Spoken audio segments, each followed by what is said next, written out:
Shri Venkateswara gold తాకట్టులో ఉన్న మీ బంగారాన్ని విడిపించి కొనబడును.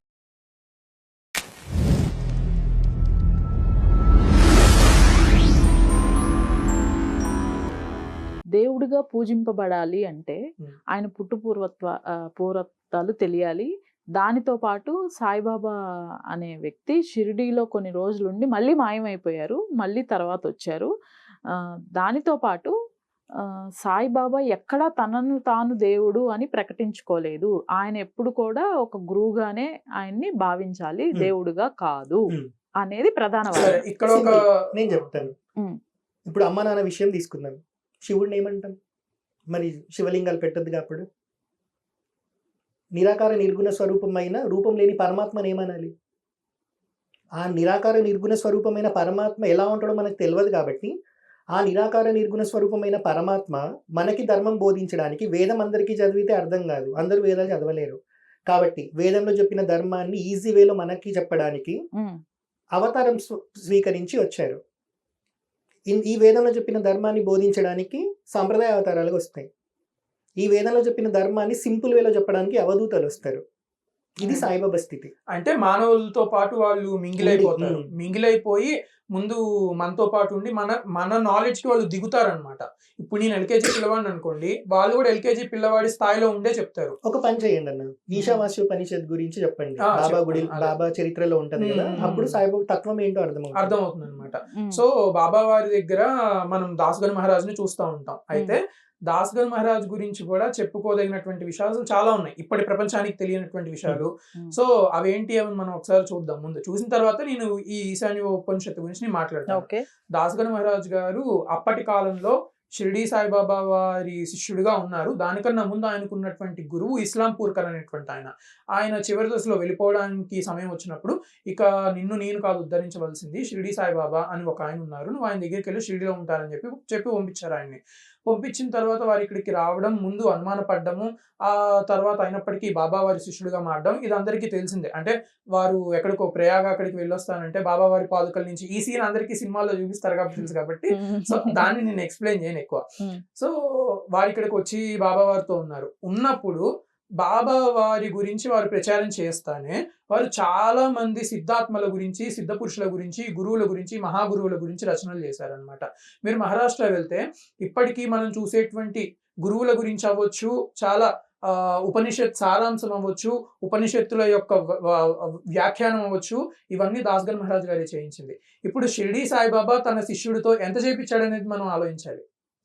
ఆయన ఈయన ఒక కవిగా, అంటే ఈయన అక్కడికి వెళ్తే సంత కవి అంటారనమాట. సంత కవి అంటే ఏంటంటే యోగులందరి గురించి, అలానే మన వేదాంశ సారాంశాన్ని రచనల ద్వారా ఇచ్చేటువంటి కవిని సంత కవి అంటారు మహారాష్ట్రలో. సో ఆయన దానికి ప్రేరేపణ ఇచ్చి పంపించింది షిరిడీ సాయిబాబానే. ఆయన వారికి ఒక ప్లేస్ కూడా చెప్తారు, నువ్వు ఈ ప్లేస్కి వెళ్ళి ఇంక అక్కడ కూర్చొని అక్కడే ఉండి నువ్వు ఇది అంతా చేయమని చెప్తారనమాట బాబా వారు. అలా ఆయన అక్కడ కూర్చొని ఈ విషయాలన్నీ చేస్తూ ఉంటారు. ఆ తర్వాత దాస్గన్ మహారాజ్ కి ఇంకో పరంపర కూడా స్టార్ట్ అయింది. దాస్గన్ మహారాజ్ తర్వాత ఇంకొకళ్ళు వచ్చారు. ఆ తర్వాత ఆ పరంపరలో ఉన్నటువంటి వారు మన శృంగేరి పీఠానికి వచ్చి శృంగేరి పీఠంలో సన్యాసం తీసుకొని ఆ సన్యాసిగా కూడా ఇప్పుడు వారు అక్కడ కర్తవ్యాలు నిర్వర్తించారు. వారి పేరు విమలానంద భారతి అనుకుంటా, మేబీ పేరు తప్పై ఉండొచ్చు కానీ వారి సన్యాసనామంలో భారతి అనేటువంటిది వస్తుంది అనమాట. అలా ఆ తర్వాత కూడా ఇప్పుడు వారి పరంపర కంటిన్యూ అవుతుంది. వాళ్ళ గురు పరంపరలో షిరిడీ సాయిబాబా, ఫస్ట్ సమర్థ రామదాస స్వామి వారు, తర్వాత షిరిడీ సాయిబాబా తర్వాత శృంగేరి పరంపరలో ఉన్న పీఠాధిపతులు, ఆ తర్వాత వారు ఇప్పుడు ఉన్నటువంటి వారు, ఇలా వారి పరంపర కొనసాగుతూ ఉంటుంది. అలా దాస్గన్ మహారాజ్కి వెనకాల ఇంత స్టోరీ ఉంది. ఇప్పుడు ఇంకొక విషయం ఏంటంటే మనం చూడాల్సింది, ఇప్పటికీ కూడా మనకి శృంగేరి, కంచి ఇలాంటి పీఠాల పేర్లు వింటానే ఉంటాం కదా. అవి ఏంటవి అని అంటే ఆదిశంకర్లు నిర్మించినటువంటి చతురామ్నాయ పీఠాలు అనమాట. ఈ చతురామ్నాయ పీఠాలు ఏ రకంగా ఉంటాయి, వారు అసలు ఎందుకు పెట్టారు అని అంటే నలుదిక్కులా కూడా ధర్మాన్ని కాపాడడానికి అని చెప్పి తన స్వరూపాలుగా 4 పీఠాలను ఆదిశంకర్లు పెట్టారు. అయితే అందులో శృంగేరి పీఠం అనేటువంటిది సార్వభౌమ పీఠం. అంటే అన్ని పీఠాలకి కూడా జ్ఞానం ఇక్కడ ఇవ్వబడుతుంది. చాలా మంది మిగిలిన పీఠాధిపతులు కూడా వచ్చి ఇక్కడ చదువుకోవాలన్నమాట. అలా అటువంటి శృంగేరి పీఠ పరంపర ద్వారా ఆమోదం పొందబడినటువంటి శంకర విజయం, మహారాష్ట్రలో అందరూ చదువుకునేటువంటి శంకర విజయం మహారాష్ట్రలో దాస్గన్ మహారాజ్ గారు ఇచ్చిందే. మరి ఇప్పుడు షిరిడీ సాయిబాబా ప్రేరేపించి దాస్గన్ మహారాజ్తో ఆదిశంకర్ల గురించి రాపించినట్టేగా. ఇంకొక ఎగ్జాంపుల్ కూడా ఉంటది. తెలుగు స్టేట్స్ నుంచి ఎవరో షిరిడి సాయిబాబాని దర్శనం చేసుకోవడానికి వెళ్ళారంట ఆ కాలంలో. ఓకే. వెళ్ళినప్పుడు పాప పుట్టింది. ఏ పేరు పెట్టాలి అని అంటే ఉమ్. శారదమ్మ వారి పేరు పెట్టమని శృంగేరి చెప్తారంట. శారదాంబ ఉమ్. పేరు పెట్టుకోండి అని చెప్తారు. శృంగేరి అనే పదం వాడారు బాబా ఉమ్. వారు. ఓ. ఈ ఆ విషయాలు book నా దగ్గర ఉంది. సచరిత్రలో లేవు ఇవి. ఎందుకంటే ఉమ్. సచ్చరిత్ర ఇప్పుడు రాముడి జీవితం 11,000 సంవత్సరాల జీవితము 24,000 శ్లోకాల్లో వాల్మీకి మహర్షి రాశారు. ఉమ్. కానీ బ్రహ్మదేవుడు రాసిన దాంట్లో 100 కోట్ల శ్లోకాల్లో ఉన్నాయి. 100 కోట్ల శ్లోకాలు మనకి చదవడం కష్టం కదా, దేవతలకు కూడా కష్టపడి 1 కోటి శ్లోకాలకి ఇచ్చారు. ఉమ్. మానవులకి 1 కోటి కాదు 1,00,000 ఇచ్చినా కష్టమవుతుంది అని చెప్పి కష్టమని. 24,000 శ్లోకాల్లో ఇచ్చారు. ఉమ్. అట్లనే సాయిబాబాది కూడా మనం తీసుకుంటే 350 పేజీల బుక్కే సాయిబాబా కాదు. ఉమ్. ఉమ్. అసలు నిజానికి అసలు సచరిత్ర కాదు బాబా వారిది. బాబా వారి సచరిత్ర ఓవి టు ఓవి ఓవి అనువాదం ఓవి అని ఉంటది. మరాఠీలో ఉంటది. అది ఇంత పెద్ద 800 to 1000 పేజెస్ బుక్ ఉంటది అది. ఓకే. అది ఓకే. చదివితే అందులో బాబా వారు చెప్పినటువంటి తత్వ రహస్యాలు, ఆయన బోధించినటువంటివి ఎన్నో విషయాలు ఉంటాయి. అవన్నీ త్రిపుర రహస్యం నుంచి తీసుకొచ్చినటువంటి విషయాలు. ఉమ్. అయితే త్రిపుర రహస్యానికి నా దత్తాత్రేయుడ ఏంటనేది మాట్లాడదాము. ఉమ్. అయితే ముందు దాస్గన్ మహారాజ్ గురించి మనం ఎత్తాం కదా, దాన్ని కంప్లీట్ చేస్తాను అనమాట. Yes. సో దాస్గన్ మహారాజ్ గారు ఈశాన్యోగ ఉపనిషత్ కి వ్యాఖ్యానం ఈశావాస్య రాయడానికి- ఉపనిషత్. దానికి వ్యాఖ్యానం రాయడానికి అని చెప్పి బాబా వారిని అడుగుతారు, నువ్వు నాకు ఇది ఎక్స్ప్లెయిన్ చేస్తావా, ఎందుకంటే ఆయన గురుస్థానంలో పెట్టుకున్నారు కదా ఆయన, ఉమ్. నాకు ఎక్స్ప్లెయిన్ చేస్తావా అని అడుగుతారు. ఉమ్. అప్పుడు బాబా వారు అంటారు, సరే ఇది చెప్పడానికి నేను అవసరం లేదు నీకు, నువ్వు ముంబైలో విలేపార్లే ఉంటది, విలేపార్లేలో కాకా సాహెబ్ దీక్షిత్ ఉంటారనమాట. బాబా ఆయన వారి బ్రాహ్మణే. బ్రాహ్మణు దీక్షిత్ అనే పదం ఉంది కదా, అది ఆ సర్నేమో బ్రాహ్మిన్స్కుంటది ఒక్క అక్కడ. నిమిషం, కాకా సాహెబ్ దీక్షిత్ అని ఉంది. ఉమ్. ఇక్కడ సాహెబ్లు అంటే మరి ముస్లిమ్స్ అంటాను అనుకుంటారు. Oh. సో ఇక్కడ ఎట్లుంటదంటే ఒక్కొక్క స్టేట్ లో ఒక్కొక్క పదానికి ఒక్కొక్క మీనింగ్ ఉంటది. Right. Actually, అదొకటి భారతదేశానికి మొత్తం ఆపాదించడానికి ట్రై చేస్తే ప్రాబ్లం అవుతుంది. అక్కడ మహారాష్ట్రలో పేర్లు ఏ రకంగా ఉంటాయంటే, నా పేరుంది, ఉమ్. ఇప్పుడు నా పేరు తర్వాత నా నాన్నగారి పేరు, దాని తర్వాత ఇంటి పేరు వస్తుంది అనమాట. మహారాష్ట్రలో ఉండే పేర్లు ఉండే ప్రొఫార్మా ఇది. అందులో సాహిబ్ అనేటువంటిది వాళ్ళ నాన్నగారి పేరులో, కాకా సాహెబ్ దీక్షిత్ గారి నాన్నగారి పేరులో ఉన్నటువంటి ఒక పార్ట్, దాన్ని తీసి ఇక్కడ పెట్టారు. తర్వాత దీక్షిత్ అనేటువంటి వాళ్ళ సర్నేమ్ ఇంటి పేరు. పెట్టుకున్నారు ఉమ్. అలా. Right. సో అలా కాకా సాహెబ్ దీక్షిత్ గారి ఇంటికి వెళ్ళు, అక్కడ వాళ్ళ ఇంట్లో ఉండే పని పిల్ల నీకు కావాల్సిన బోధ చేస్తుందని చెప్తారు. వారు వెళ్తారు అక్కడికి. వెళ్తే బాబా వారి మాట కాదని లేక వెళ్తారు. వెళ్ళినప్పుడు వారు ఏం చేస్తారంటే ఒక రోజు ఉంటారు. ఉన్నప్పుడు ఒక పనిపిల్ల వస్తుంది వారి ఇంటికి. ఆ పనిపిల్ల ఏ రకం, ఇప్పుడు మన ఇంట్లో అయినా సరే పని వాళ్ళు ఎలా ఉంటారు, మాసిన బట్టలు కట్టుకొని రావచ్చు, లేకపోతే ఈ రకంగా బట్టలు సరిగా ఉండకపోవచ్చు వారికి, అలా దీనస్థితిలో ఉంటారనమాట. అలా దీనస్థితిలో ఉన్నటువంటి ఒక ఆవిడ, ఒక పాప అక్కడికి వాళ్ళ ఇంట్లో పని చేస్తూ ఉండి వస్తుంది. వచ్చినప్పుడు అంట్లై తోముకుంటా ఉంటూ చాలా హ్యాపీగా పాట పాడుతుంది. ఆ అమ్మాయికి ఏంటంటే, నా శరీరం పైన ఉన్నటువంటి గుడ్డ ఈ రకంగా ఉంది, నా స్థితి ఇది అనేటువంటిది ఏం లేదనమాట. ఆ అమ్మాయి ఆ స్థితి ఏ రకంగా తను ఉందో అదే స్థితిలో తను ఆనందంగా ఉంది. ఓకే. ఇప్పుడు ఆయన చూసి ఏం చేస్తాడంటే, ఆ రోజు ఆమె పాడే పాట ఏ రకంగా ఉంటదంటే, నాకు గనుక కొత్త రవిక చీర ఇస్తే నేను చాలా ఆనందంగా ఉంటాను అనే పాట పాడుకుంటది. ఓకే. ఆ పాట ఈయన ఇంటాడు దాస్గన్ మహారాజు. ఆయన ఏమనుకుంటాడంటే, ఇది ఈయన బుద్ధి అనమాట. ఈయన ఏమనుకుంటాడంటే, అరే అమ్మాయికి బట్టలు లేవు కదా, అందుకే ఈ పాటలో చీర గురించి పాడుకుంటుందని అనుకుంటాడు. అనుకున్నప్పుడు ఆయన ఏం చేస్తాడంటే, ఆ అమ్మాయికి నేను కొత్త రవిక కొని పెట్టాలని చెప్పి కొత్తది తీసుకొచ్చి 2వ రోజు వచ్చినప్పుడు ఇస్తాడు. ఆ రోజు కూడా ఆమె అదే చీర ఇచ్చిన కొత్తది కట్టుకుంటది. కట్టుకొని అంట్లో ఎన్ని నిన్నెంత ఆనందంగా ఉందో ఈ రోజు అంతకంటే ఎక్కువ ఆనందం ఏం చూపిదు. కొత్త బట్టలు కట్టుకొని కూడా సేమ్ ఆనందం, అలానే అంట్లు తోముకుంటా ఉంటుంది అనమాట. మళ్ళీ అదే పాట పాడుతుంది అప్పుడు కూడా. అప్పుడు ఈయన అనుకుంటాడు, అప్పుడు ఈయన జ్ఞానబోధ కలుగుతుంది. ఏంటి అని అంటే, అక్కడ ఆ అమ్మాయి స్థితి ఏ స్థితిలో ఉంది, ఆనంద స్థితిలో ఉంది. ఆత్మ యొక్క స్థితి ఆనంద స్థితి. మనం ధరించేటువంటి శరీరాలు ఇవన్నీ ఏంటంటే బట్టలు లాంటివి. ఇవి వదిలిపెట్టేస్తే ఆత్మ అనేటువంటిది సచ్చిదానంద స్వరూపం. అది వీరికి ఇక్కడ బోధపడుతుంది అనమాట. ఆ బోధని బేస్ చేసుకొని వారు ఆ ఉపనిషత్ సారాంశాన్ని రాస్తారు. సో ఇప్పుడు ఇక్కడ షిరిడీలోనే సాయిబాబా చెప్పలేక కాదు, అక్కడికి వెళ్ళి ఆ పనిపిల్ల కాకసాహెబ్ దీక్షిత్ ఇంట్లో పనిపిల్లి ఉంటుందని సాయిబాబాకి ఎట్లా తెలుసు? అది విలేపార్లే ముంబైలో కూర్చోబెట్టి చెప్తే వారం పట్టొచ్చు, నెల పట్టొచ్చు, సంవత్సరం పట్టొచ్చు ఆయనకి ఇది అర్థం అవ్వడానికి. కానీ అక్కడికి పోతే సింపుల్ గా అర్థమైంది కదా, ఇదే దత్తాత్రేయ తత్వంలో ఉంటాయి మనకి. అయితే ఇందాక నేను అవధూతోపాఖ్యానం గురించి చెప్పాను కదా భాగవతంలో, మీరు అందులో చూస్తే కూడా ఎంత గొప్ప మహాపురుషుడైనా సరే ప్రకృతి నుంచి జ్ఞానం పొంది మనకిచ్చినట్టు మనకి ఎక్కడన్నా ఉందా? గురువు దగ్గర నుంచి పొంది మనకిచ్చినట్టు ఉంటది. కానీ అవధూతోపాఖ్యానం మీరు తీసుకుంటే అక్కడ యదు మహారాజుతో ఉంటది సంభాషణ. కృష్ణుడు ఉద్ధవుడికి చెప్తా ఉంటారు. యదు మహారాజు అడుగుతారు, ఎక్కడి నుంచి వచ్చింది నీకు ఇంత జ్ఞానం అని. దత్తాత్రేయ స్వామి చెప్తారు, అవధూత స్థితిలో ఉన్న దత్తాత్రేయ స్వామి, నేను 24 జీవరాశుల్లో నుంచి నేర్చుకున్న ఈ జ్ఞానం అంతా అని. పంచభూతాలు, ఒక పాము ఉంటది, ఒక పావురం ఉంటది, వీటిల్లో నుంచి నేను నేర్చుకున్నా అని చెప్తారు. అంటే వీరు ఆలోచించండి అవధూత స్థితి ఎట్లుంటది అని అంటే, వాళ్ళకి గురువు అవసరం అంటే లేదు. ఇక్కడ వారు ఎందుకు వీటి నుంచి ప్రకృతి నుంచి తీసుకుంటారంటే దత్తాత్రేయ స్వామి వారు ఆయనకి 24 గురువులు ఉన్నారని చెప్పుకుంటారు అనమాట. ఇది మనకి భాగవత 24 పురాణంలో గురువుల్లో మీకు ఎక్కడ ఒక మనిషి మనిషి కనబడాడు. కనబడ్డు అంటే మనిషి కూడా కనిపిస్తాడు. ఎలాంటి మనిషి కనిపిస్తాడంటే తత్వంతో ఉంటారు. అయితే పంచభూతాలు ఉంటాయి, కొండ చిలువ ఉంటది, కొండ చిలువతో పాటుగా ఒక వేశ్య ఉంటది, వేశ్య ఉంటది, కన్య ఉంటది. అలానే మన ఇంకా ఏంటంటే ప్రకృతిలో ఉన్నటువంటి అన్ని విషయాలు ఉంటాయి అన్నమాట. మనం రోజు చూసేటువంటి వాటిలో తేనె తీగలు ఉంటాయి, ఆ తేనె తీసేవాడు కూడా ఆయన వాడు కూడా గురువే. ఉంటాడు అందులో. అలా 24 గురువులు ఉన్నారు. అందులో ఒక్కదాని గురించి చెప్తా. ఎందుకు అనంటే మనం అన్ని చెప్పుకుంటా వెళ్ళిపోతే ఇంకా సమయం సరిపోదు అనమాట. సో ఒక్కటే ఎందుకు చెప్తానంటే అవధూత తత్వం నిరంతరం అది మనకి ప్రస్ఫుటంగా కనిపించేది అందులో ఉంటది. అందులో ఆయన పంచభూతాల్లో ఆయన గురువుగా చెప్పుకున్నారు. అందులో గాలి గురించి చూద్దాం. వాయువు. ఇప్పుడు వాయువు ఉంది, సుగంధ పరిమళ భరితమైనటువంటి ప్లేస్ ఏదో ఉంది, నేను అక్కడ సెంట్ పెట్టాను. అది సెంట్ అని నాకు ఎలా తెలుస్తుంది? గాలి వల్లనేగా తెలుస్తుంది. కానీ నిజానికి గాలి యొక్క మాలిక్యులర్ ఫార్ములా ఏమన్నా మారుతుందా? నేను ఒక కెమిస్ట్ని, ఆర్గానిక్ కెమిస్ట్ని, ఆ పరిభాషలోనే చెప్తాను అర్థం అవడానికి అందరికి. సో మనకి గాలి ఏ రకంగా ఉంటది? ఆక్సిజన్, నైట్రోజన్ ఈ కంపోజిషన్ తో ఉంటది. ఆ కంపోజిషన్ ఏమన్నా మారుతుందా? మారదు.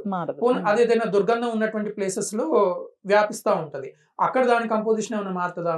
మారదు, ఒకేలా ఉంటది. అంటే అది చెడు ద్వారా వెళ్తా ఉన్నా ఒకేలా ఉంది, మంచి ద్వారా వెళ్తా ఉన్నా ఒకేలా ఉంది. ఇటువంటి తత్వాన్ని నేను ఆ గాలి నుంచి తీసుకున్నాను అనేటువంటిది దత్తాత్రేయుల వారు నాకు ఉన్నటువంటి గురువుల్లో గాలి కూడా ఒకటని చెప్తారండి. ఎవరైనా ఇప్పటివరకు చెప్పారా? దత్తావతారంలో మనకి ఇట్లాంటివన్నీ కనిపిస్తాయండి. ఇలా ప్రకృతి నుంచే వాళ్ళు ఉదాహరణలు తీసి చెప్తారు. ఇక్కడ బాబా వారు చేసింది కూడా అదే అనమాట. అక్కడ ప్రకృతిలో ఎక్కడో విలేపార్లేలో ఏదో జరుగుద్ది అని వారు ముందే చూసి దానికి దాసగణ మహారాజుని పంపించి అక్కడ ఆయనకు బోధ చేసి దాని ద్వారా ఈ ఉపనిషత్ సారాంశాన్ని రాపించారు. రైట్. అయితే ఇక్కడ ఇంకొక విషయం అండి, ఫకీరు, సాయి బాబా లేదంటే బాబా అంతవరకు ఓకే. ఇది నాగ సాంప్రదాయం గురించి. ఫకీర్ అంటే ఏంటి నేను చెప్పాక చెప్పండి. కానీ సాయి రామ్ అని రాముణ్ణి కూడా సాయి పక్కన చేర్చడం ఎంతవరకు కరెక్ట్? సింపుల్. ఒకటే పాయింట్ లో ఫకీర్ అనే పాయింట్ తీసుకుందాం. ఫస్ట్ మహారాష్ట్రలో మొన్న ఫకీరియత్ అని ఒక సినిమా వచ్చింది. అన్ననే చెప్పారు నాకు. మొన్న సెప్టెంబర్ లో రిలీజ్ అయింది. ఏంటండి అది? ఫకీరియత్ 2025 సెప్టెంబర్ లో రిలీజ్ అయింది సినిమా. మరి ఇక్కడ సాయిబాబా ఫకీర్ కాబట్టి ముస్లిం అనుకుందాం. మరి మహావతార్ బాబా ఫోటో పెట్టి ఫకీరియత్ అని సినిమా పేరు పెట్టారు. అందులో రామకృష్ణ పరమహంస ఉన్నారు, పరమహంస యోగానంద ఉన్నారు కదా, ద ఆటోబయోగ్రఫీ ఆఫ్ యోగి ఉంటుంది. ఆయన గురువైన లాహిరి మహాశయ ఉన్నారు, అకల్కోట స్వామి సమర్థ ఉన్నారు, వీళ్ళందరూ కూడా ఉన్నారు అన్నట్టు. ఆ సినిమా యాక్చువల్ గా క్రియాయోగం ని బేస్ చేసుకొని వచ్చింది అనమాట. మహావతార్ బాబాజీ పరంపర మొత్తాన్ని చూపించారు. సో అందులో ఏంటంటే ఫకీరియత్ అనే మూవీ ఆ పేరుతో తీసారనమాట. సో ఇప్పుడు మరి మహావతార్ బాబాని ఫకీర్ అంటారా, లాహిరి మహాశయని ఫకీర్ అంటారా, రామకృష్ణ పరమహంసని ఫకీర్ అంటారా, లేకపోతే వీళ్ళందరినీ ఫకీర్ అన్నందుకు తీసిన వాళ్ళ మీద కేసులు వేస్తారా? కాదు కదా. సో ఇక్కడ ఫకీర్ అని అంటే ఇప్పుడు ఇందాక నేను చెప్పాను మాణిక్ ప్రభు గురించి. మాణిక్ ప్రభు దగ్గరికి నిజాం సర్కార్ వాళ్ళు ఒక అతన్ని పంపిస్తారు. లైక్ ల్యాండ్ ఇస్తాం సంథింగ్ అనేదో ఇద్దరి మధ్య డిస్కషన్ జరుగుతుంది. అప్పుడు మాణిక్ ప్రభు ఏమంటారు తెలుసా, నేను ఫకీర్ని, నేనేం చేసుకోవాలి ఇదంతా, ఇప్పుడు నేను ఎక్కడైతే ఉంటానో అది దత్తస్వామిది అని అంటారు అన్నట్టు. ఆయనే ఫకీర్ అన్నారు. సరే, ఇది పక్కన పెడదాం. శృంగేరి పీఠాధిపతులు చెప్పాను కదా, ఉగ్ర నరసింహ భారతి స్వామి ఎప్పుడైతే మాణిక్ ప్రభు సంస్థానానికి వచ్చారో ఆ చాప్టర్ పేరు ఏమని పెట్టారు తెలుసా? ద ఫకీర్స్ ఎంపైర్ అని పెట్టిరు వాళ్ళ అఫీషియల్ బుక్ లో. మరి ఇప్పుడు మాణిక్ ప్రభు ముస్లిం అవుతాడా? అవ్వరు కదా. అక్కల్కోట స్వామి సమర్థ బుక్లో మీకు అట్లాంటివి కనిపిస్తాయి. ఇక్కడ ఫకీర్ అని అంటే ఎట్లా అర్థం చేసుకోవాలంటే, మహారాష్ట్ర, పంజాబ్ ఇట్లాంటి ప్లేసెస్ లో మీకు ఫకీర్ అని అంటే మెటీరియలిస్టిక్ థింగ్స్ అన్నిటిని వదిలేసిన వాడు అని చెప్పి అర్థం. అంటే సంసారిక జీవితాన్ని మొత్తం త్యజించిన వాడు అని అర్థం అన్నట్టు. వాళ్ళని ఎవరినైనా ఫకీర్ అనే అంటారు. ఇప్పుడు ఫకీర్ అనే పదంలో మనం తెలంగాణలో తీసుకొని ముస్లిం అని అంటే లేకపోతే బిచ్చగాడు లేకపోతే ఇంటికి వస్తుంటారు కదా ఊదేయడానికి, అట్లా తీసుకోవద్దు. వాళ్ళ ప్లేస్ లో ఫకీర్ అని అంటే అన్నిటిని వదిలేసి త్యజించిన వాడు అంటే లైక్ మనకు సన్యాసి అని. ఇంకొకటి ఏంటంటే అప్పుడు ఉర్దూ అనేది చాలా ఎక్కువ ఉండే, ముస్లిం రూలే ఉండే కదా నార్త్ టు సౌత్. ఈవెన్ మా ఇంట్లో వాళ్ళు కూడా ఓల్డ్ సిటీ నుంచే వచ్చినారు అన్నట్టు. వాళ్ళు ఎక్కువ ఉర్దూ మాటలు మాట్లాడేవాళ్ళు, మా తాత మా నాన్నమ్మ. ఇప్పుడు మా దగ్గర తగ్గిపోయింది, ఎందుకంటే మేము తెలుగు పీపుల్తో వీళ్ళతో తిరిగాను. వాళ్ళు అప్పట్లో ముస్లిమ్స్ ఇంకోటి ఆ ఎన్విరాన్మెంట్ లో పెరిగారు కాబట్టి. అలా ఇప్పుడు తెలంగాణలో మనము దాదా అంటే రౌడీ అట్లా అంటాం, వెస్ట్ బెంగాల్లో దాదా అంటే అన్న అని చెప్తాం. మన దగ్గర హస్బెండ్ చనిపోయిన వాళ్ళని ముండా అంటారు. పంజాబ్ లో ముండా అంటే పోరడు అని. అది తీసుకొని నువ్వు అక్కడ మాట్లాడే భాష తీసుకొని చెప్పి ఇక్కడ ఒక ఆడపిల్లని అంటామా? అనం కదా, గొడవలు అవుతాయి. సో ఒక్కొక్క స్టేట్ ఒక్కొక్క పదం ఉంటది. సో అట్లా బాబా అంటే మన దగ్గర బిజినెస్ చేయడానికి వచ్చి కాషాయం కట్టుకున్నాలని మనం అనుకుంటున్నాం. కానీ మహారాష్ట్రలో మరాఠీ ఫ్రెండ్స్ నాకు ఉన్నారు. అన్న మహారాష్ట్ర ఉన్నారు కదా చాలా రోజులు. అక్కడ 4 years ఉన్నాను దగ్గర దగ్గర. మహారాష్ట్రలో ఎట్లా అంటే బాబా అంటే తండ్రి అని. ఈవెన్ మా ఫ్రెండ్స్ ఇప్పటికీ వాళ్ళ ఫాదర్ ని బాబా బాబా అంటారు. అంటే ఇప్పుడు వాళ్ళ ఫాదర్ వీళ్ళతో బిజినెస్ చేసి మోసం చేయడానికి వచ్చిన దొంగ బాబానా. సో ఇప్పుడు మహారాష్ట్ర నుంచి సాధు సంతులు ఎవరైతే వస్తారో వాళ్ళని ఫకీర్ అనే అంటారు అన్నట్టు. సో అట్లా సాయిబాబా తనకి తానే ఫకీర్ అనుకున్నారు. జనాలు పిలిచినా పలికారు. మాణిక్ ప్రభు అయితే తనకి తానే అనుకున్నారు. మరి శృంగేరి పీఠాధిపతులు ఫకీర్ సంస్థానానికి ఎందుకు వెళ్తున్నారంటే ఎవరైనా ఆన్సర్ చెప్తారా? చెప్పరు కదా. సో ఒక పదాన్ని మనం ఏ స్టేట్ లో ఎలా వాడాలో అలానే వాడి దాని అర్థం ఏంటో తీసుకొని అంతవరకే ఉంచితే బాగుంటది. ఒక స్టేట్ లో వాడిన పదాన్ని బూతులాగా భారతదేశం మొత్తం చూస్తే కుదరదు. ఇది ఫస్ట్ పాయింట్ అన్నట్టు. అది ఇంకొకటి, ఇప్పుడు బాబా వారితో పాటుగా సాయితో పాటు సాయి రామ్ చేస్తున్నారు అని కొంతమంది పిచ్చవాళ్ళు అడిగే క్వశ్చన్ అనమాట ఇది. సో అయితే దీని గురించి మనం మాట్లాడాలి అని అంటే ముందు అసలు ఈ పదం బాబా వారు ఉన్నప్పుడు వచ్చిందా, ఒకవేళ బాబా వారు శరీరం వదిలిపెట్టిన తర్వాత వచ్చిందా, బాబా వారు ఉన్నప్పుడు వచ్చి ఉంటే ఎందుకు వచ్చింది, ఈ దృష్టికోణంలో మనం ఆలోచిస్తే దీనికి సమాధానం దొరుకుతుంది. అయితే ముందు బాబా వారు ఉన్నప్పుడు అంటే అసలు ముఖ్యంగా ఇప్పుడు ఉన్న వాళ్ళందరికీ బాబా వారితో ఉన్న ప్రాబ్లం ఏంటంటే ఆయన అల్లా మాలిక్ అన్నాడు. అసలు బాబావారి మొత్తం చరిత్రలో చూస్తే శుద్ధ అద్వైత మార్గం ఉంటుంది, కంప్లీట్ గా అద్వైతం అదంతా. కానీ ఆయన అన్నటువంటి అల్లా మాలిక్ అనేటువంటి దాన్ని మనం ఓవర్కమ్ చేసేసి ఓన్లీ అల్లా మాలిక్ దగ్గర ఆగిపోయాం అనమాట. అయితే బాబా వారు ఇప్పుడు హిందువులు వచ్చారనుకోండి, వాళ్ళ దగ్గరికి వెళ్ళి అల్లా మాలిక్ అంటారు. ముస్లిమ్స్ వచ్చారనుకోండి, వాళ్ళ దగ్గరికి వెళ్ళి రాముడి గురించి మాట్లాడతారు. నువ్వు పూజిస్తున్న రహీము రాముడే అని చెప్తారు. అది సచరిత్రలో ఉందన్నమాట.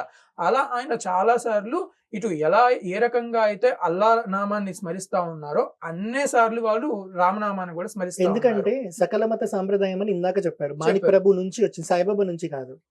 సో ఇప్పుడు ఒక ఊర్లోకి వచ్చినప్పుడు ముస్లిమ్స్ ఉన్నారు, హిందూస్ కూడా ఉన్నారు. డివైడ్ చేసి రూల్ చేయడం బెటరా, లేకపోతే అందరితో పాటు ఉండి అందరికి ఒకే జ్ఞానం బోధించడం బెటరా? సో అలా ఆ రకంగా వారు సకల మత సాంప్రదాయాన్ని తీసుకెళ్తే ఈ రకంగా అన్నారు. సరే, ఇప్పుడు సాయిరామ్ అనేటువంటి పదము బాబా వారు ఉన్నప్పుడే వచ్చిందా తర్వాత వచ్చిందనే చూద్దాం. ఆ పదం బాబా వారు శరీరంతో ఉన్నప్పటి నుంచే ఉంది. అక్కడ ఉన్నటువంటి దీనికి ప్రూఫ్స్ ఉన్నాయి అనమాట. అయితే ఇక్కడ అసలు ఇప్పుడు ఈ టాపిక్ డిస్కస్ చేస్తే ఇందులో పొలిటికల్ థింగ్స్ కూడా ఇన్వాల్వ్ అవుతాయి. మీకు అప్పటి కాలంలో పొలిటికల్ థింగ్స్ కూడా ఇన్వాల్వ్ అవుతాయి. ఓకే, అప్పట్లో మనకి బాలగంగాధర్ తిలక్ చాలా ఫేమస్ కదా, ఇప్పటికీ కూడా వారు ఫ్రీడమ్ ఫైటర్ గా చాలా ఫేమస్ బాలగంగాధర్ తిలక్ గారు. అలా తిలక్ గారు కూడా షిరిడి సాయిబాబా భక్తుడే అప్పట్లో. అయితే తిలక్ గారు ఒకానొక సమయంలో మనకి చెన్నైలో కాంగ్రెస్ మహాసభలు జరుగుతూ ఉండే కదా, అలా వెళ్ళినప్పుడు బాబా వారి భక్తులైనటువంటి గణేష్ కాపర్డే, ఆయన కూడా ఫ్రీడమ్ ఫైటర్. మనం బాబా వారి చరిత్రలో జిఎస్ కాపర్డే అనే పేరు వస్తుంది, కాపర్డే అని వస్తుంది అనమాట. ఆ కాపర్డే ఎవరంటే ఒక ఫ్రీడమ్ ఫైటర్ యాక్చువల్ గా ఆయన. గూగుల్లో మీరు చూసిన కాపర్డే అని కొడితే బాలగంగాధర్ తిలక్ ఫోటోస్ వస్తాయి, ఫోటోస్ వస్తాయి, ఒక ట్రెండ్ కూడా కాదు. Khaparde Balagangadhar Tilak follower plus friend అనమాట. సో వీరు ఫ్రీడమ్ ఫైటింగ్ గురించి బాలగంగాధర్ తిలక్ కి కాపర్డేకి ఎప్పుడు చర్చలు జరుగుతూ ఉండేవి.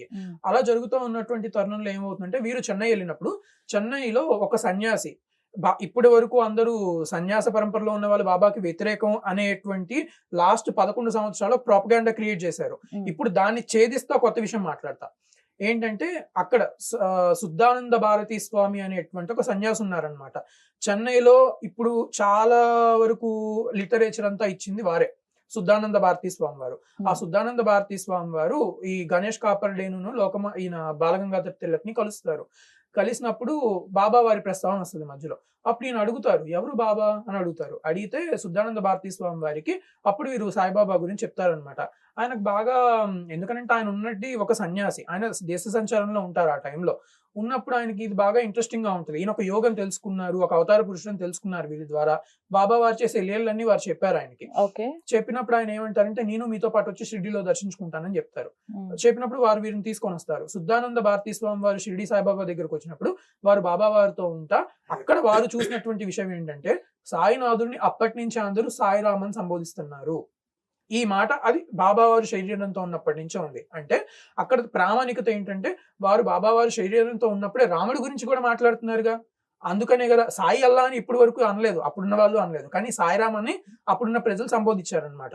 ఈ శుద్ధానంద భారతీ స్వామి వారు బాబా వారి దగ్గరికి వెళ్ళినప్పుడు ఈయన సన్యాసి అన్ని మన ఉన్నటువంటి గృహస్థాశ్రమ ధర్మం వీటన్నిటిని వదిలిపెట్టి అన్నిటిని పరిత్యజించి ఒక సన్యాసిగా ఉన్నారు. ఆయనకు కావాల్సింది ఏంటి? ఆత్మజ్ఞానం.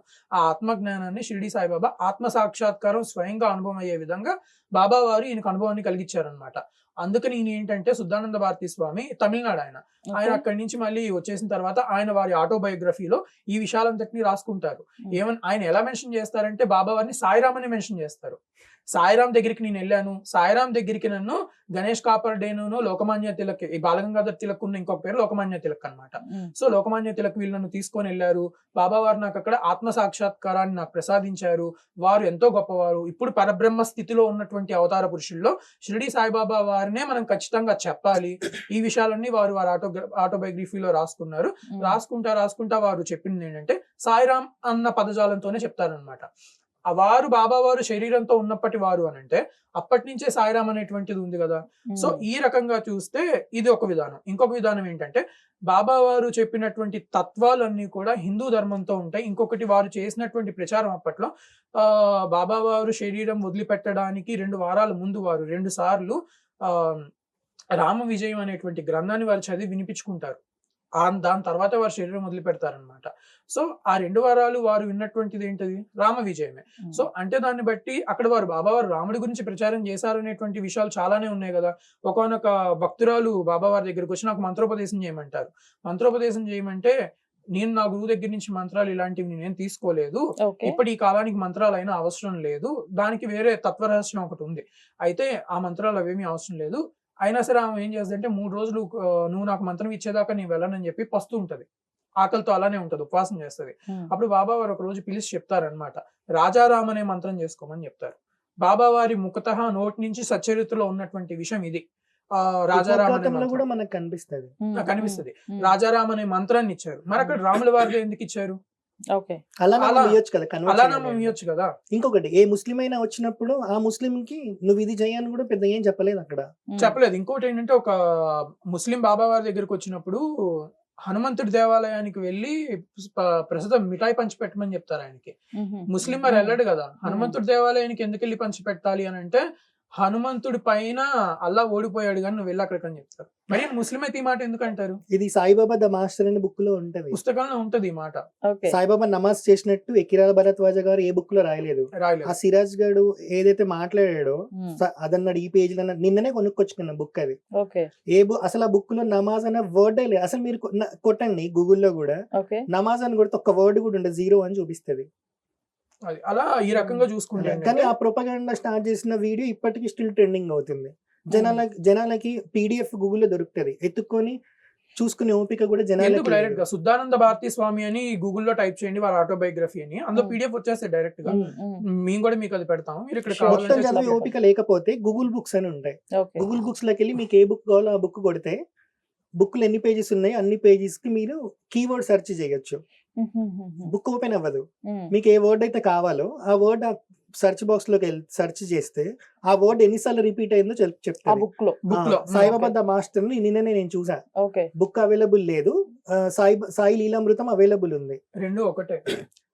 లీలామృతం ఇంగ్లీష్ లో సాయిబాబా ది మాస్టర్ అని రాశారు. అందులో పేజెస్ ఎక్కువ ఉన్నాయి. సో అందులో చూస్తే ఎక్కడ నమాజ్ అనే పదమే లేదు. ఇప్పుడు అన్న చెప్పిన హనుమంతుడి గురించి ఉంటది. అయితే ఇంకొక విషయం ఏంటంటే ఈయన శుద్ధానంద భారతీ స్వామి వారు శంకర పరంపర నుంచి వచ్చినటువంటి సన్యాసి. ఉంది కదా చూడండి, భారతి దశనామి సాంప్రదాయం ప్రకారం మనకి ఆదిశంకర్లు పెట్టినటువంటి ఈ వీరు చిత్రాన్నయ పీఠాలు పెట్టినప్పుడు అక్కడ ఉండేటువంటి శిష్యులకు కూడా ఇది వీళ్ళవారే అని చెప్పడానికి అని చెప్పి దశనామి సాంప్రదాయాన్ని పీఠంలో సన్యాసం తీసుకున్నారో తెలియడానికి భారతి సరస్వతి అనే నామధేయాలు. ఇప్పుడు మనకి సర్నేమ్ ద్వారా ఇంటి పేరిట వాళ్ళందరూ ఎలా తెలుస్తారు, అలా ఆ రకంగా ఇప్పుడు సరస్వతి అనే నామధేయం ఉందనుకోండి, వీళ్ళ పరంపర ఇక్కడ నుంచి స్టార్ట్ అయింది అని చెప్పే విధంగా వారు కొన్ని నామాలు పెట్టారనమాట. గిరి ఉంది, అందులో భారతి ఉంది, ఆనంద సరస్వతి ఉంది, సరస్వతి ఉంది, అలా తీర్థ అనేటువంటిది ఉంటది. ఇలా ఈ రకంగా చాలా సాంప్రదాయాలు ఒక 10 పెట్టారనమాట. అందులో శుద్ధానంద భారతి అని ఉంది కదా. ఈ శుద్ధానంద భారతి అనేటువంటి తీసుకున్నా సరే శంకర పరంపర నుంచి వచ్చినటువంటి సన్యాసి ఆయన. మరి ఆయన బాబా వారి దగ్గరికి వెళ్ళాల్సిన అవసరం ఏంటి? అక్కడ కూడా అవసరం లేదు. ప్రెసెంట్ డే మాట్లాడుకుందాం. హంపి పీఠం ఉంది. హంపి పీఠానికి పీఠాధిపతి ఉన్నారు. ఇప్పుడు అది ఎవరు హంపి పీఠం స్థాపించింది అని అంటే విజయనగర సామ్రాజ్యం స్థాపించడానికి విద్యారణ్య స్వామి అని చెప్పి విద్యారణ్య భారతి స్వామి అని శృంగేరి పీఠాధిపతి. సో 14th పీఠాధిపతి అనుకుంటా నాకు తెలిసి, ఆయననే హంపి పీఠం స్థాపిస్తారన్నట్టు. సో ఇప్పుడు ఇక్కడ పీఠం స్థాపించారు హంపిలో. ఇప్పుడు అక్కడ ఒక పరంపర నడుస్తుంది. అందులో విరూపాక్ష విద్యారణ్య భారతి స్వామి అని ప్రెజెంట్ పీఠాధిపతి. ఆయన చేతిలో సత్యదండం ఉంటది. సత్యదండం ఉంది అంటే సామాన్యమైన వాళ్ళు కాదు వాళ్ళు. ఆయన సాయిబాబా గుడికి వెళ్ళి సత్యదండం సాయిబాబా చుట్టూ ఇలా తిప్పి హారతి ఇస్తారన్నట్టు. ఈ వీడియో డైరెక్ట్ గా యూట్యూబ్ యూట్యూబ్ లో లో ఉంది, నేను మీకు పంపిస్తాను, అది మీరు ప్లే చేయండి. ఓకే. సత్యదండం పట్టుకొని శంకర పీఠంలో ఉన్న ఒక సన్యాసి, దట్టు హంపికి పీఠాధిపతి. ఈ హంపి పీఠాన్ని స్థాపించింది విద్యారణ్య భారతి స్వామి వారు. హంపి అనేటువంటి దాని చరిత్ర చూస్తే ఆ పీఠానికి ఎంత పెద్ద చరిత్ర ఉందనంటే, శ్రీకృష్ణ దేవరాయల వారి సమయంలో హిందూ ధర్మం లుప్తమైపోతుంటే ఆ హిందూ ధర్మాన్ని పైకి తీసుకొచ్చినటువంటి పీఠం పీఠం ఏదన్నా అదే. ఉందంటే హంపినే. రైట్. విద్యారణ్య స్వామి వారు వారికి జ్ఞానబోధ చేసి ఏ రకంగా హిందూ ధర్మాన్ని ముందుకు తీసుకెళ్లాలో చెప్పినటువంటి పీఠం అది. హరిహర బుక్కరాయలతో విజయనగర సామ్రాజ్యం సామ్రాజ్యాన్ని స్థాపించేటట్టు చేస్తారు చేస్తారు విద్యారణ్య వారు. భారతి స్వామి వారు. ఆ పీఠ పరంపరలో వచ్చిన ఆయనకి శృంగేరికి ఏ సెట్ ఆఫ్ రూల్స్ ఉంటాయో ఈ పీఠంకి అవే సెట్ ఆఫ్ రూల్స్ ఉంటాయి కదా. ఒక్క రూల్ అయినా అతిక్రమించి నువ్వు సాయిబాబాని పూజించవచ్చు, నువ్వు ముస్లిం దర్గాలకు వెళ్ళొచ్చు అని అక్కడ శాసనం, అక్కడ పీఠానికి ఏదైనా శాసనం ఉంటే అప్పుడు మనము శృంగేరిని లింక్ చేయొద్దు ఇక్కడ. కానీ పెట్టింది శృంగేరి పీఠాధిపతి. శృంగేరికి ఏ సెట్ ఆఫ్ రూల్స్ ఉంటాయి, ఆదిశంకరాచార్య పరంపరలో ఏ సెట్ ఆఫ్ రూల్స్ ఉంటాయి అవే ఉంటాయి. ఎందుకంటే ఇక్కడ భారతీ నామధేయం ఉంది, అక్కడ విరూపాక్ష విద్యారణ్య భారతి స్వామి అని వచ్చింది. సేమ్ సెట్ ఆఫ్ రూల్స్ ఉంటాయి. వీళ్ళు సాయిబాబా ముస్లిం కాబట్టి వీళ్ళు పూజించొద్దు అని అంటే ఆయన కూడా పూజించొద్దు. కానీ వెళ్ళి అక్కడ సత్యదండం ఇలా తిప్పి హారతి ఇచ్చారు అని అంటే సాయిబాబాని శృంగేరి యాక్సెప్ట్ చేసినట్టే కదా, శంకర పీఠాలు యాక్సెప్ట్ చేసినట్టే కదా. చేసినట్టే కదా. ఇంతకన్నా ప్రామాణికం ఇంకోటి అవసరం లేదు. డైరెక్ట్ శృంగేరికే వద్దాం ఇప్పుడు. శృంగేరికి ఆస్థాన పండితులు మల్లాది చంద్రశేఖర శాస్త్రి గారు అని ఉంటారు. ఆయన జీవితం ఎంత గొప్పది అని అంటే ఆయన జీవితం మొత్తంలో 70 సంవత్సరాలైనా ప్రవచనకర్తగానే ఉన్నారు. శృంగేరికి ఆస్థాన పండితులు. ఆయన బేసిక్ గా దత్తాత్రేయ స్వామి వారు ఉపాసకులు. సో శృంగేరి దత్తాత్రేయ స్వామి పరంపరకి విరుద్ధం అనుకోండి. దత్తోపాసకుడిని ఎవరినైనా ఆస్థాన పండితుని చేస్తారా? భారతీ తీర్థస్వామి వారు చెయ్యరు కదా. ఒక పీఠాధిపతి అవ్వడం ఎంత కష్టమో శృంగేరికి, ఆస్థాన పండితులు అవ్వడము అంతే కష్టం. అదే స్థాయిలో టెస్టులు ఉంటాయి, అదే స్థాయిలో వాళ్ళు నిరూపించుకోవాలి. అందుకే కదా ఇప్పుడు భారతీ తీర్థస్వామి వారు మల్లాది చంద్రశేఖర శాస్త్రి గారిని ఏమన్నారంటే, మహాభారత ప్రవచనం చెప్పే ముందు, తన జిహ్వని పవిత్రం చేసుకున్న మా ఆస్థాన విద్వాంసుడు పౌరాణిక చక్రవర్తి అని అన్నారు. ఉట్టిగా అన్నారు కదా, పౌరాణిక సార్వభౌములు అన్నారు. పౌరాణిక సార్వభౌములు అని ఈయన అన్నారు అని అంటే ఎంత పురాణాలకి జ్ఞానం ఆయన దగ్గర ఉంటది. శృంగేరికి ఆస్థాన పండితులని చేస్తారు. భారతీ తీర్థస్వామి వారు ఆశీర్వదించి ఈ మాటలని చెప్పి ఆశీర్వదించాక మహాభారత ప్రవచనం స్టార్ట్ చేసినప్పుడు మధ్యలో ఒక దగ్గర తత్వం అర్థం అవ్వడానికి గజనన్ మహారాజు సాయిబాబా విషయం చెప్తారన్నట్టు. గజనన్ మహారాజ్ మీరు చూస్తే ఎప్పుడు చిల్లం తాగుతా ఉంటారు, అంటే ఇదే ఉంటది కదా ఇట్లా గంజాయి తాగుతా ఉంటారు. అదే సాయిబాబా మీరు చూసి ఎప్పుడు 2 రూపాయలు మాత్రమే అడుగుతాడు. ఎందుకు అని అంటే ఇప్పుడు శ్రద్ధ సబురి ఒకటి అనుకోండి, కామ క్రోధాలు ఒకటి అనుకోండి, ఇవే అడుగుతాడు సాయిబాబా. అక్కడ అడిగింది భిక్ష. ఇందాక ఏమన్నారన్న, సన్యాసి రూపంలో ఉన్నారు. సన్యాసి భిక్ష అడుగుతున్నట్టే మన కర్మని తొలగిస్తున్నాడు అని. నువ్వు 2 రూపాయలు సాయిబాబాకి ఇస్తే నీకు శ్రద్ధ సబురి వస్తాయి, ఎప్పుడు కామక్రోధాలు పోయినప్పుడు. ఇది మల్లాది వారు శృంగేరి పీఠాధిపతి ఆశీర్వాదంతో మహాభారతం స్టార్ట్ చేసిన ప్రవచనంలో చెప్పిన మాట శృంగేరిలో. ఓకే. సో ఇప్పుడు సాయిబాబాని శృంగేరి యాక్సెప్ట్ చేస్తేనే కదా శృంగేరి ఆస్థాన పండితుడైన ఆయన సాయిబాబా గురించి చెప్తారు.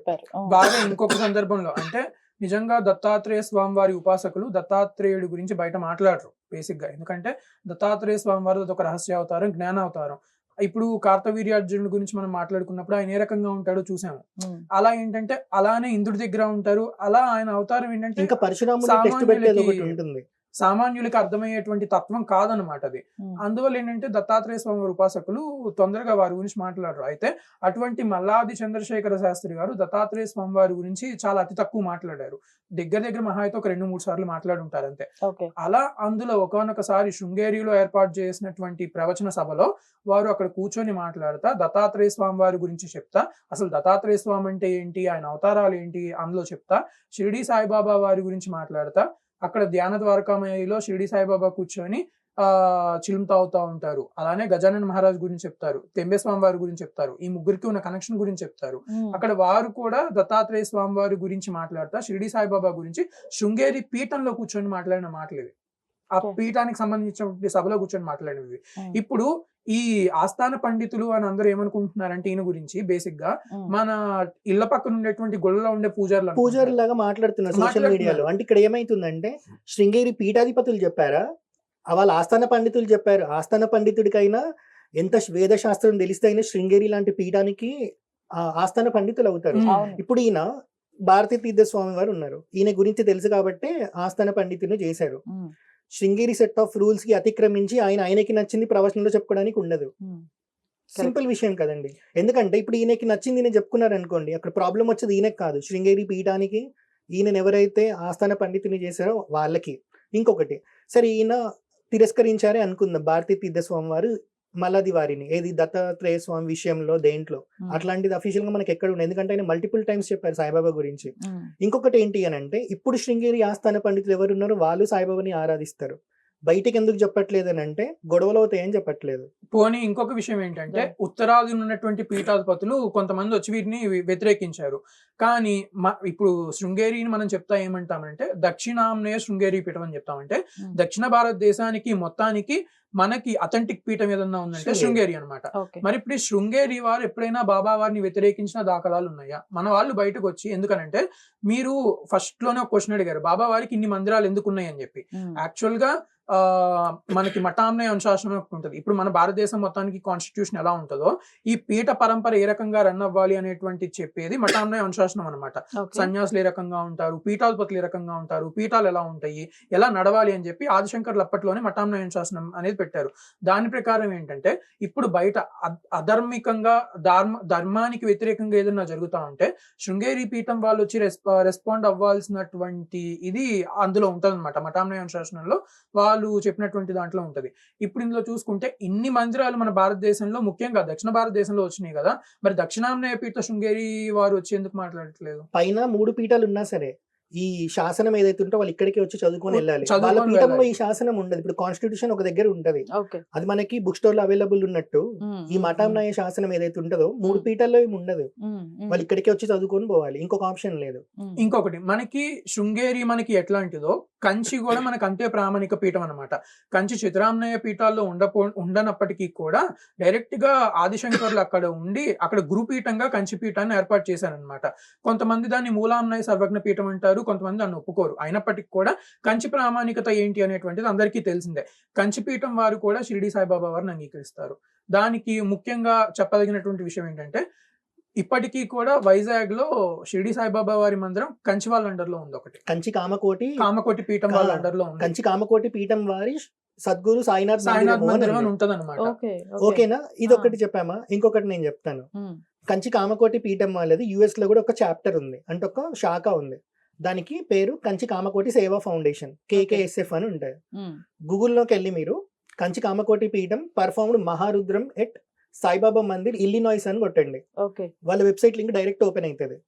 ఓపెన్ అయ్యాక అందులో క్లియర్ గా రాసింది ఏమంటే నడిచే దేవుడు ఎవరైతే ఉన్నారో చంద్రశేఖరేంద్ర సరస్వతి స్వామి వారు, వారి ఆజ్ఞను అనుసరించి వారి మాటలను అనుసరించి లోకశాంతి కోసం మేము సాయిబాబా గుడిలో మహారుద్రం చేస్తున్నాము అని ఉంది. ఇక్కడ సాయిబాబా మందిరం రాశారు తప్ప సాయిబాబా దర్గా రాయరు. ఇప్పుడు కంచిపీఠం సాయిబాబాని యాక్సెప్ట్ చేయలేదు అనుకోండి, మరి అలాంటప్పుడు ఒక దర్గాకి పోయి పూజలు చేయడం ఎప్పటి నుంచి స్టార్ట్ చేశారు? మరి వీళ్ళ ప్రకారం సాయిబాబా ముస్లిం కదా, సాయిబాబా దగ్గర సమాధి ఉంటది కాబట్టి దర్గా కదా. మరి దర్గాలో కంచిపీఠం ఎప్పటి నుంచి స్టార్ట్ చేశారంటే కంచిపీఠం వాళ్ళు చెప్పుతో కొడతారు. ఎవరన్నా క్వశ్చన్ చేయగలుగుతారా? ఇవన్నీ బయటికి రాలేదు. ఎందుకంటే ఇప్పుడు కూడా మేము ఎందుకు బయటకు వచ్చామంటే తనకు తానుగా సాయి సచ్చరిత్రలో మసీదే నా మందిరం అని చెప్పినట్లు ఉంటుంది. ద్వారకామయ్య కూడా అన్నారు, ఆయన పేరే మసీద్ కి ద్వారకామయ్య పెట్టారు. యాక్చువల్లీ అది మసీద్ కాదు, ప్రార్థన చేస్తున్న స్థలం కూడా కాదు. ఇప్పుడు మా ఇంట్లోనే తీసుకుందాం, మా అమ్మమ్మ వాళ్ళ నాన్న ఉంటారు, బట్టలు అమ్ముకునే వాళ్ళు, ఊరికి వెళ్ళి బట్టలు అమ్ముతారు కదా కొన్ని మ్యానుఫ్యాక్చర్ చేసే వాళ్ళ దగ్గర. అలా ఉండే. అలా ఒక రోజు పోయిన వాళ్ళు వెంటనే ఇంటికి వచ్చేస్తారా నైట్ కల్లా? పక్కన ఊరికి పోయిన వాళ్ళు ఆ కాలంలో లేదు, పాదయాత్రనో చేయాలి, ఇంకొక ఆప్షన్ లేదు. సో అలా గోండ్కర్ అనే ఫ్యామిలీ వాళ్ళకి సంబంధించిన ప్లేస్ అది. ఇప్పట్లాగా రియల్ ఎస్టేట్ మీద అప్పట్లోనే వ్యామోహం ఉంటే వాళ్ళే ఎలగొట్టేవాళ్ళు సాయిబాబాని. లేకపోతే ఎవరైతే చీరలు ఇట్లనే షిరిడీలో కూడా ఒక అతను ఉంటుండే, అతను ఊరూరు తిరిగి ఏదో ఐటమ్ అమ్మేవాడు, చీరలు అమ్మేవాడు, ఏదో సంథింగ్. ఆయన అక్కడికి వచ్చి ఉండి వెళ్ళిపోయేవాడు. దాన్ని ఎవరు వాడుకోవట్లేదు కాబట్టి దాంట్లో ఉండి వెళ్ళిపోయేవాడు. దాని తర్వాత వచ్చింది సాయిబాబా కాబట్టి వచ్చింది అక్కడ అందులో ఉండేది ముస్లిం అన్నట్టు, ఎవరైతే తిరుగుతూ అక్కడికి వచ్చి ఉండేవాళ్ళు అప్పుడప్పుడు, ఓకే. కాబట్టి అది మసీద్ అన్నారు అన్నట్టు. అంతే తప్ప దాంట్లో సాయిబాబా కన్నా ముందు నమాజ్ చేసిన చరిత్ర అక్కడ ఎక్కడ లేదు షిరిడీలో.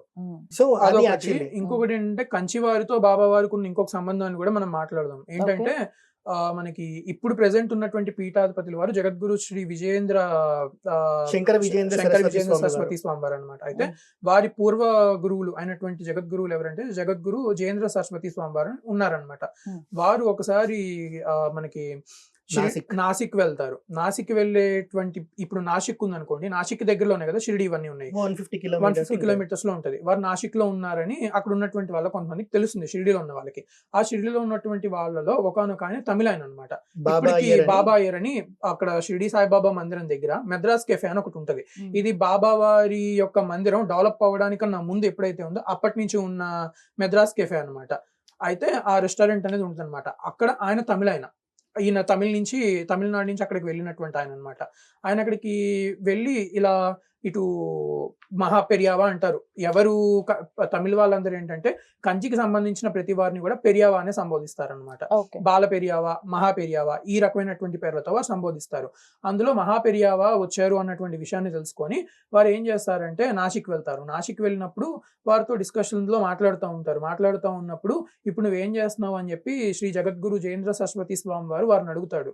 అడిగినప్పుడు వీరేమంటారంటే ప్రెసెంట్ షిరిడిలో నేను ఉన్నాను, ప్రతిరోజు కూడా బాబా వారికి వేడి నీటి సేవను నేను చేస్తున్నాను. అంటే బాబా వారి అభిషేకానికి కావాల్సినటువంటి వేడి నీరు వీళ్ళ ఇంటి నుంచే వెళ్తుంది. ఇప్పటికి కూడా స్టిల్ ఈ రోజుకి బాబా అయ్యర్ ఇంట్లో నుంచి వెళ్తుంది అనమాట. అయితే అది అలా ఉండగా చెప్పినప్పుడు జయేంద్ర సరస్వతి స్వామి వారు అడుగుతారు, భగవంతుడి అభిషేకానికి గురువుల అభిషేకాలకి పాలని లేకపోతే తేనె పంచామృతాలు ఇలాంటి వాటిని వాడతాం కదా, ఈయన వేడి నీరు నీ నుంచి వారు తీసుకుంటున్నారు అని అంటే ఇందులో ఏదో గొప్ప రహస్యమే ఉంటది, నీ జన్మ ధన్యమైంది, నువ్వు చాలా గొప్ప ఇదిలో అంటే పూర్వజన్మ నీది సంబంధం ఏదో ఉంటది అని అంటారనమాట. అన్నప్పుడు వీరేమంటారంటే అవును స్వామి, అది వారికే తెలిసి ఉండాలి, కానీ ఇప్పుడు మీరు ఎక్కడికి వెళ్తున్నారని ఈ బాబా అయ్యరు జయేంద్ర సరస్వతి స్వామి వారిని క్వశ్చన్ వేస్తారనమాట. వేసినప్పుడు స్వామివారు అంటారు నేను ప్రెసెంట్ తర్వాత పూణే వెళ్తున్నానని చెప్తారు. అయితే పూణే మీరు షిరిడి మీదుగా వెళ్ళండి అంటారు. కోపర్గావ్ షిరిడికి దగ్గరలోనే ప్లేస్ ఉంటది, అక్కడ నుంచి వెళ్ళాలి. సో కోపర్గావ్ దగ్గర నుంచి మీరు వచ్చినప్పుడు షిరిడికి కూడా వచ్చాలని అంటారు. సరే, మరి అక్కడ జయేంద్ర సరస్వతి స్వామి వారు వీరికి వ్యతిరేకత అయితే అక్కడ నేను రాను స్వామి, కావాలంటే మీ ఇంటికి వచ్చి నేను వెళ్ళిపోతానని, ఫకీర్ కాబట్టి ముస్లిం కాబట్టి నేను రానని చెప్పారు. ఎవరు 2500 సంవత్సరాల చరిత్ర ఉన్న కంచి పీఠాధిపతి. మళ్ళీ ఎవరు డైరెక్ట్ ఎవరికి శిష్యుడు? కంచి పరమాచార్యకి శిష్యుడు అనమాట. ఇప్పుడు మనం నడిచే దైవం అని అందరూ ఏ రకంగా అయితే చెప్పుకుంటున్నారో శ్రీ చంద్రశేఖరేంద్ర సరస్వతి స్వామి వారు వారి యొక్క శిష్యుడు. ఇప్పుడు పీఠాధిపతి ఎవరున్నారు? శంకర విజయేంద్ర సరస్వతి స్వామి వారు. నడిచే దేవుడు అంటే చంద్రశేఖర సరస్వతి స్వామి వారు ఏం చేశారంటే ఆయన ఉన్నప్పుడు 2 శిష్యులని సెలెక్ట్ చేసుకున్నారు. పీఠాధిపతి ఆయన సెలెక్ట్ చేసిన వాళ్ళే అనమాట. షిరిడికి వెళ్ళిన ఆయనే సెలెక్ట్ చేసుకున్నారనమాట. అయితే వారు షిరిడి వెళ్ళి ఈయన అడగంగానే సరే వస్తానని చెప్పి వీరితో పాటు షిరిడి వెళ్ళారు. షిరిడి వెళ్ళి అయితే శంకర పీఠ పరంపరలో ఉన్నటువంటి ఒకనొక నియమం ఏంటంటే వాళ్ళ యొక్క గురువుల సమాధుల దగ్గరికి తప్పించి, వాటిని బృందావనాలు అంటారు, బృందావనాల దగ్గరికి తప్పించి వేరే వారి దగ్గరికి వెళ్ళకూడదు. అది వారికి ఉన్నటువంటి నియమం. అయితే వారు ఏం చేస్తారంటే సమాధి దగ్గరికి వెళ్ళరు కానీ మందిరం చుట్టూ ప్రదక్షిణ చేస్తారు. ఇక్కడ కొంతమంది ఏమనుకోవచ్చు అంటే సమాధి దగ్గరికి వెళ్ళలేదు అని, కానీ ప్రదక్షిణ చేయడం అనేటువంటిది మన సనాతన సాంప్రదాయంలో అక్కడ ఉన్నటువంటి ఒక గురుమూర్తిని పై స్థాయిలో పెట్టి దాన్ని మనం రెస్పెక్ట్ చేయడం అన్నమాట. ప్రదక్షిణ అంటే కుడివైపు ఉండేటట్టు చేస్తాం. ఇది ఉంటే ఇన్సల్ట్ చేసినట్టు. కుడివైపు నుంచి ప్రదక్షిణ చేస్తున్నాము. అందుకే మనము ఇప్పుడు మనకి రామాయణం తీసుకున్నా కూడా వీళ్ళు ఉంటారు ఇక్ష్వాకు వంశంలో 60,000 మంది భూమిని తవ్వుతూ వెళ్తారు అన్నట్టు. కింద 4 ఏనుగులు భూమిని మోస్తూ కనిపిస్తాయి. ప్రదక్షిణ పూర్వకంగా వాటికి నమస్కారం చేస్తారు. ఎందుకు అని అంటే ప్రదక్షిణ పూర్వకంగా నువ్వు నమస్కారం చేసావంటే నీ మైండ్ పాజిటివ్ థాట్ లో ఉంది అని. సో అదే అక్కడ అలా వారు ప్రదక్షిణ చేశారు. చేసిన తర్వాత సంధ్యావందనం చేసుకోవడానికి షిరిడి సంస్థానం వారు అన్ని ఏర్పాట్లు చేస్తే షిరిడిలో అక్కడ కూర్చొని వారు సంధ్యావందనం చేసుకొని తర్వాత అక్కడ అనుష్ఠానం చేసుకొని వెళ్ళారు.